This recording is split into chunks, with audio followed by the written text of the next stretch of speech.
एफएसटीएन file का खुलासा होने के बाद जिस तरीके से एक के बाद एक नाम निकल कर आ रहे हैं, यह सभी को चौंका रहा है।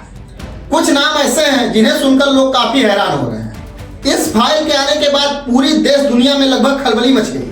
अलग अलग देशों के सर्वोच्च पदों पर आसीन लोगों का नाम जिस तरीके से इस फाइल में निकल कर आ रहा है, वह यह बता रहा है कि हम लोग किस तरीके से कठपुतली हैं और हम लोगों को देश के सर्वोच्च पदों पर बैठे लोग किस तरीके से पागल बनाते हैं। जिन्हें हम और आप अपना आदर्श मानते हैं, उनका नाम जब इस फाइल में निकल कर आ रहा है तो एक बार तो विश्वास भी नहीं होता, किंतु इसे झूठा कहना भी सही नहीं होगा। अमेरिका के कई बड़े बिजनेसमैन के साथ इस वक्त अमेरिका के राष्ट्रपति डोनाल्ड ट्रंप, इंग्लैंड के पूर्व किंग और स्टीफन हॉकिंग जैसे बड़े वैज्ञानिक का भी नाम इस फाइल में निकल कर आ रहा है।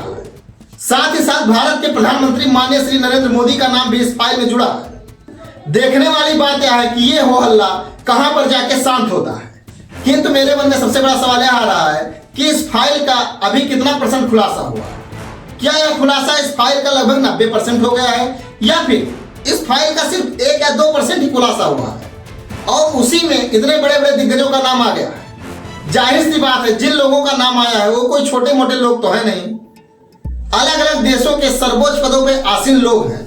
और अब उनकी पूरी कोशिश होगी कि अब जितना डाटा लीक हुआ है इससे ज्यादा डाटा ना लीक हो, ताकि उनकी भी इज्जत पानी बची रहे। खुद राष्ट्रपति डोनाल्ड ट्रंप को ही देख लीजिए, इस फाइल से उनकी जिस तरीके से आपत्तिजनक और हैरान करने वाली तस्वीरें निकल कर आ रही हैं, अब वो खुद नहीं चाहेंगे कि इससे ज्यादा और तस्वीर या वीडियो निकल कर आए, और अब वो इस फाइल को बंद कराने के लिए किसी भी हद तक चले जाएंगे। इस फाइल में भारत के प्रधानमंत्री नरेंद्र मोदी का भी नाम शामिल है। और मैं जिस घटना की बात करने जा रहा हूं, इसमें आप भी बताइए कि यह सिर्फ एक कोइंसिडेंट है या इन दोनों घटनाओं का तार आपस में जुड़ा हुआ है। जी हां, एफएसटीएन फाइल में प्रधानमंत्री नरेंद्र मोदी का नाम आने के बाद एक खबर निकल के आती है कि भारत ने अमेरिका की सभी शर्तें मान ली और अब अमेरिका भारत पर से टैरिफ कम कर रहा है। तो फिर मेरे दिमाग में अब यह सवाल घूम रहा है कि अगर ये दोनों घटना अलग अलग हैं, तो फिर ऐसा कोइंसिडेंट क्यों है कि जैसे ही फाइल में नरेंद्र मोदी का नाम आता है उसके जस्ट बाद यह न्यूज निकल के आ जाती है। मैं नहीं कह रहा हूं कि इन दोनों घटनाओं का रिलेशन है, किंतु यह जो कोइंसिडेंट हुआ है यह इसी तरफ इशारा कर रहा है। राहुल गांधी बहुत दिनों से चिल्लाते चले आ रहे थे कि डोनाल्ड ट्रंप के पास प्रधानमंत्री नरेंद्र मोदी का कोई सीक्रेट है। क्या वह सीक्रेट यही है या फिर यह सिर्फ एक कोइंसिडेंट है?